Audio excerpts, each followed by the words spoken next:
Bismillahirrahmanirrahim. Assalamualaikum warahmatullahi wabarakatuh. Perkenalkan, nama saya Yusmarani, mahasiswi Universitas Negeri Makassar, Prodi PGSD Kampus Anambone, kelas 30D. Di sini saya akan menjelaskan materi PKPD 1. Yang pertama yaitu upacara pembukaan. Dan kedua, sejarah pramuka. Yang ketiga, latihan keterampilan baris berbaris. Yang keempat, pioneering dan tali temali. Yang kelima, smapor. Dan yang keenam, menaksir. Upacara pembukaan atau upabuklat dan upacara penutupan atau upatuplat. Upacara adalah serangkaian perbuatan yang ditata dalam suatu ketentuan, peraturan yang wajib dilaksanakan dengan khidmat, sehingga merupakan kegiatan yang teratur dan tertib untuk membentuk suatu tradisi dan budi pekerti yang baik. Tujuan upacara dalam gerakan pramuka adalah membentuk manusia yang berbudi pekerti luhur sehingga menjadi warga negara Indonesia yang berjiwa Pancasila seperti yang tercantum dalam tujuan gerakan pramuka. Sebelum memulai dan sesudah melaksanakan latihan, wajib untuk melaksanakan upacara. Upacara yang dilakukan sebelum latihan disebut upacara pembukaan latihan atau upabuklat. Dan upacara yang dilaksanakan sesudah latihan disebut upacara penutupan, latihan atau upatuplat. Sasaran upacara dalam gerakan pramuka ialah agar peserta didik memiliki rasa cinta tanah air, bangsa dan negara, memiliki rasa tanggung jawab dan disiplin pribadi, selalu tertib dalam kehidupan sehari-hari, memiliki jiwa gotong royong dan percaya kepada orang lain, dapat memimpin dan dipimpin, dapat melaksanakan upacara khidmat dan tertib meningkatkan ketakwaan kepada Tuhan Yang Maha Esa. Upabuklat. Pelaksanaan upacara pembukaan latihan. Yang pertama, laporan masing-masing pimpinan regu kepada Pratama atau sebelum laporan, Pinru paling kanan memimpin penghormatan kepada Pratama. Yang kedua, Pratama menjemput pembina upacara sekaligus laporan bahwa upacara siap dilaksanakan. Yang ketiga, pembina upacara mengambil tempat di samping kanan belakang tiang bendera dan pembantu pembina berada di belakang pembina upacara dalam membentuk barisan bersaf. Yang keempat, pembina upacara melangkah satu langkah. Penghormatan dipimpin oleh Pratama dan diikuti seluruh peserta upacara. Yang kelima, Pratama menyerahkan pasukan kepada pembina upacara dan kembali ke tempatnya atau regunya. Yang keenam, pengibaran bendera merah putih oleh petugas bendera. Penghormatan dipimpin oleh pembina upacara. Yang ketujuh, pembacaan teks Pancasila oleh pembina upacara. Dan yang kedelapan, pembacaan Dasadharma oleh yang bertugas. 9. Kata pengantar dari pembina upacara tentang tema atau cara latihan. Yang 10. Doa dipimpin oleh pembina upacara. 11. Pasukan diserahkan kepada Pratama. Penghormatan kepada pembina upacara dipimpin oleh Pratama. 12. Pembina upacara meninggalkan lapangan upacara dan mengucapkan terima kasih kepada pembantu pembina. 13. Pratama membubarkan barisan upacara untuk mengikuti latihan. Upatuplat. Upacara penutupan latihan. Perlengkapan upacara. Yang pertama, bendera merah putih. Yang kedua, tiang bendera atau tongkat yang disambung 3 pelaksanaan upacara. Yang pertama, pemimpin upacara Pratama 1 orang, pembina upacara 1 orang, penurunan bendera 3 orang, persiapan pemeriksaan kerapian oleh masing-masing pimpinan regu, pembagian tugas, pelaksanaan, dan persiapan perlengkapan upacara oleh regu yang bertugas. Yang ketiga, pratama membentuk barisan, angkare, dan memeriksa kerapian barisan upacara. Pelaksanaan upacara pembukaan latihan. Pertama, laporan masing-masing pimpinan regu kepada pratama. Sebelum laporan, Pindro Palingkana memimpin penghormatan kepada pratama. Yang kedua, pratama menjemput pembina upacara sekaligus laporan bahwa upacara siap dilaksanakan. Yang ketiga, pembina upacara mengambil tempat di samping kanan belakang tiang bendera dan pembantu pembina berada di belakang pembina upacara dalam bentuk barisan bersaf. Pembina upacara melangkah satu langkah. Penghormatan dipimpin oleh pratama dan diikuti seluruh peserta upacara. Yang kelima, pratama menyerahkan pasukan kepada pembina upacara dan kembali ke tempatnya atau regunya.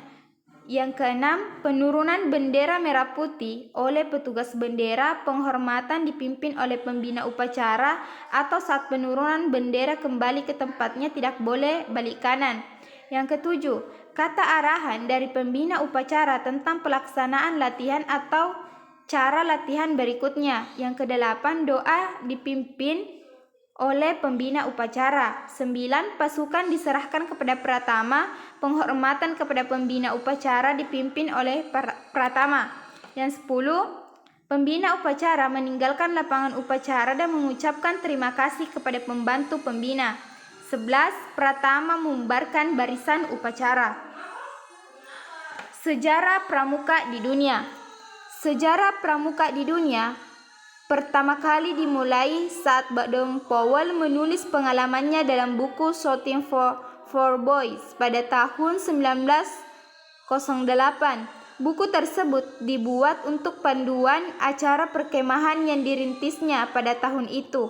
Buku ini sangat laris bahkan di luar Inggris sehingga mulai bermunculan organisasi-organisasi pramuka yang ditunjukkan kepada anak laki-laki saja.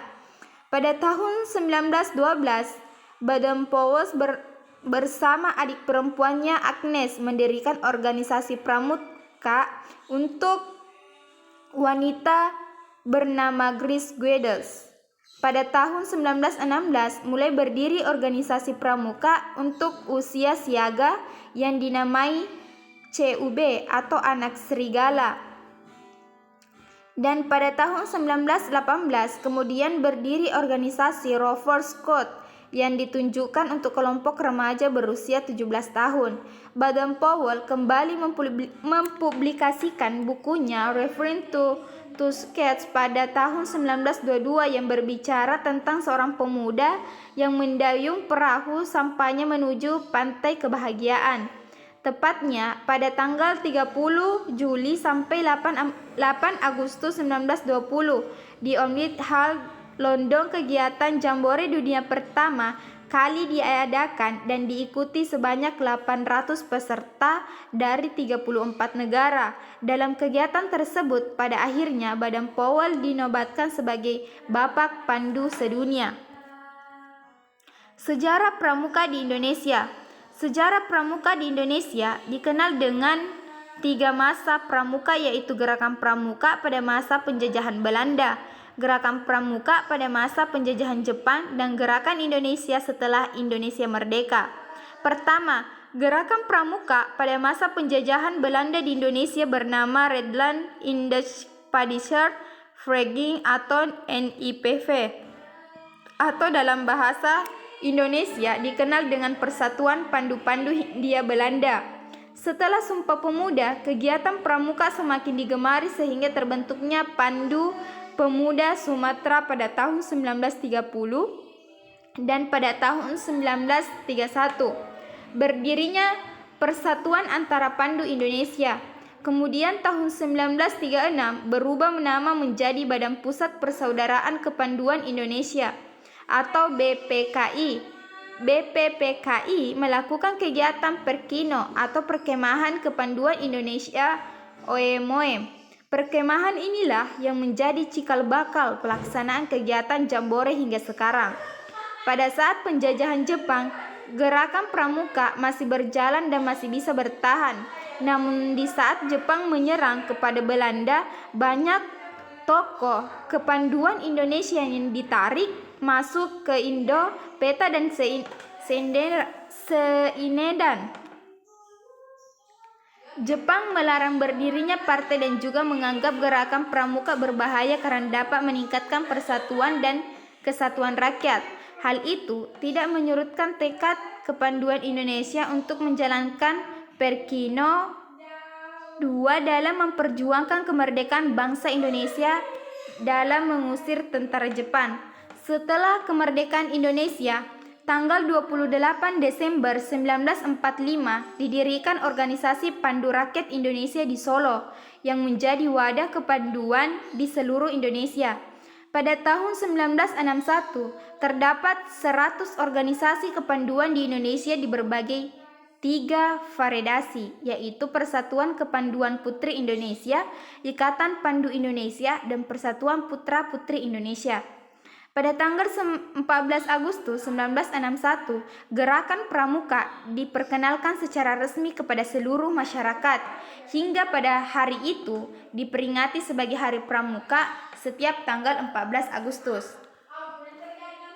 Latihan keterampilan baris berbaris LKBB adalah suatu kegiatan yang dilakukan wajib bagi khususnya anggota pramuka. Baris berbaris merupakan latihan gerakan dasar yang mewujudkan peranan, disiplin, rasa percaya diri, rasa persatuan, dan keindahan. Yang pertama, LKBB dapat berupa isyarat oral, isyarat peluit tanpa tongkat, menggunakan tongkat. Yang kedua, aba-aba dalam berbaris ada 3 macam, yaitu yang pertama, aba-aba petunjuk. Yang kedua, aba-aba peringatan. Yang ketiga, aba-aba pelaksanaan. Yang ketiga, berdiri dalam barisan untuk memudahkan. Yang pertama, pengawasan dan penertiban para anggota. Kedua, pembagian jatah secara merata. Yang ketiga, menghitung jumlah anggota. Sikap sempurna. Aba-aba, sikap gerak, pelaksanaan pada aba-aba, pelaksanaan badan atau tubuh berdiri tegap, kedua tumit rapat, kedua telapak kaki membentuk sudut 60, lutut lurus, paha dirapatkan, berat badan di atas kedua kaki, perut ditarik sedikit, dada dibusungkan, pundak ditarik sedikit ke belakang dan tidak dinaikkan, lengan rapat pada badan, pergelangan tangan lurus, jari-jari tangan menggenggam tidak terpaksa rapat pada paha. Ibu jari segaris dengan jahitan celana. Leher lurus, dagu ditarik, mulut ditutup. Gigi dirapatkan, mata memandang tajam ke depan. Bernafas sewajarnya. Istirahat. Aba-aba istirahat di tempat gerak. Pada aba-aba pelaksanaan, kaki kiri dipindahkan ke samping kiri dengan jarak sepanjang telapak kaki atau 30 cm. Kedua belah tangan di bawah ke belakang dan di bawah pinggang. Punggung tangan kanan di atas telapak tangan kiri, tangan kanan dikepalkan dengan dilemaskan, tangan kiri memegang pergelangan tangan kanan di antara ibu jari dan telunjuk. Kedua tangan dilemaskan, badan dapat bergerak. Lencang kanan atau kiri hanya dalam bentuk bersaf. Aba-aba lencang kanan atau kiri. Gerak pelaksanaannya. Gerakan ini dijalankan dalam sikap sempurna. Pada aba-aba pelaksanaan, saf depan mengangkat lengan kanan atau kiri ke samping.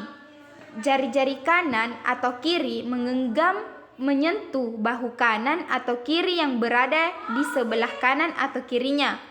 Punggung tangan menghadap ke atas bersamaan dengan ini, kepala dipalingkan ke kanan atau ke kiri, tidak berubah tempat masing-masing, meluruskan diri. Saf tengah dan saf belakang kecuali penjuru setelah meluruskan ke depan dengan pandangan mata, ikut pula memalingkan muka ke samping dengan tidak mengangkat tangan. Menjurus saf tengah dan belakang mengambil antara ke depan satu lengan kanan kiri ditambah dua kepala tangan dan setelah lurus menurunkan tangan kanan atau kiri tanpa menunggu aba-aba. Pada aba-aba tegak, gerak semua dengan serentak menurunkan lengan dan memalingkan muka ke depan dan berdiri dalam sikap sempurna. Pada waktu pemimpin, pasukan memberikan aba-aba lencang kanan atau kiri dan barisan sedang meluruskan safnya. Pemimpin pasukan yang berada dalam barisan itu memberikan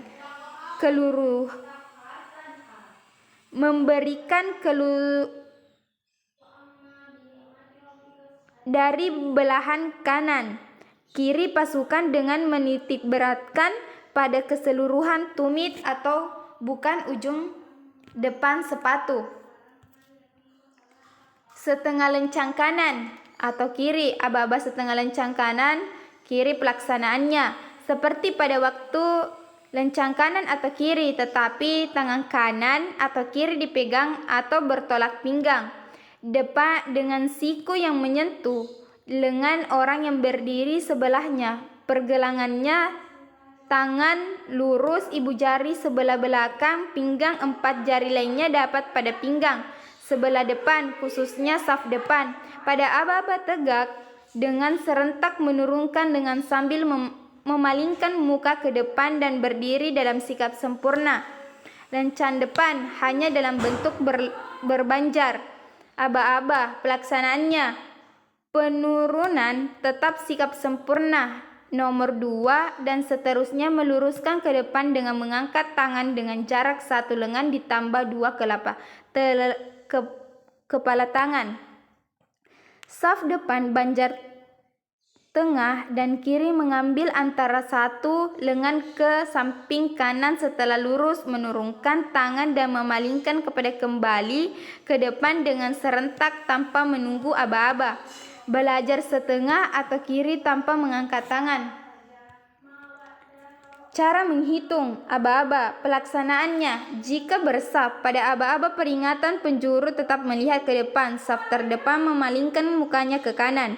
Pada aba-aba pelaksanaan berturut-turut dimulai dari penjuru menyebutkan nomornya sambil memalingkan muka ke depan. Pengucapan nomor secara tegas dan tepat. Jika berbanjar, pada aba-aba peringatan semua anggota tetap dalam sikap sempurna. Pada aba-aba pelaksanaan, mulai dari penjuru kanan berturut-turut ke belakang menyebutkan nomornya masing-masing.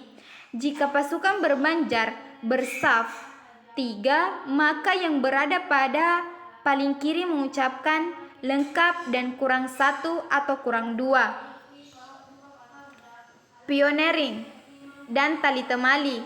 Pioneering adalah salah satu teknik pramuka dalam penggunaan peralatan tongkat dan tali yang dirangkai menjadi sebuah bangunan kreatif. Tujuan pioneering: mengasah keterampilan peserta dalam membuat sebuah bangunan sederhana yang nantinya dapat diaplikasikan di kehidupan sehari-hari. Manfaat pioneering: untuk memupuk rasa kekompakan dan kerjasama yang baik antar kelompok. Dapat diterapkan pada saat-saat genting maupun pertolongan pertama pada kecelakaan. Memproyeksi pemikiran peserta dalam merancang suatu bangunan kreatif. Usungan atau tandu. Usungan atau tandu merupakan salah satu alat yang termasuk dalam alat P3K dan berguna untuk mengangkat korban. Simpul dan ikatan digunakan pada usungan atau tandu ini ialah simpul mati, ikatan pangkal, ikatan jangkar. Tiang bendera. Pada pembuatan pioneering tiang bendera, simpul dan ikatan yang digunakan ialah simpul mati, ikatan pangkal, ikatan kaki 3, ikatan cangga, ikatan palang. Kerangka tenda. Simpul dan ikatan yang digunakan pada pioneering kerangka tenda ialah simpul mati, ikatan pangkal. Semapor. Semapor adalah suatu cara untuk mengirim dan menerima berita dengan menggunakan bendera, dayung, batang, tangan kosong, atau dengan sarung tangan. Informasi yang dapat dibaca melalui posisi bendera atau tangan, namun kini umumnya digunakan adalah bendera yang dinamakan bendera semapor. Pengiriman sandi melalui bendera semapor ini menggunakan dua bendera, yang masing-masing bendera tersebut berukuran 45 cm kali 45 cm. Bentuk bendera yang persegi merupakan penggabungan dua buah segitiga sama kaki yang berbeda warna. Warna yang digunakan sebenarnya tidak bermacam-macam, namun yang lazim digunakan adalah warna merah dan kuning, di mana letak warna merah selalu berada dekat tangkai bendera. Pada awal abad ke-19, semapor digunakan dalam komunikasi kelautan. Semapor kalau dalam pramuka sama-sama wajib seperti sandi Morse, karena memang semapor dan Morse adalah kakak adik, sama-sama penting. Sandi Morse. Sandi Morse merupakan salah satu cara yang cukup populer di sekitar abad ke-19 karena digunakan sebagai media komunikasi dan dikirim melalui telegraf. Sandi Morse ditemukan oleh Samuel F.B. Morse dan Alfred Vail pada tahun 1835. Dalam sandi ini, setiap huruf dan angka diganti dengan titik dan garis yang berbeda-beda.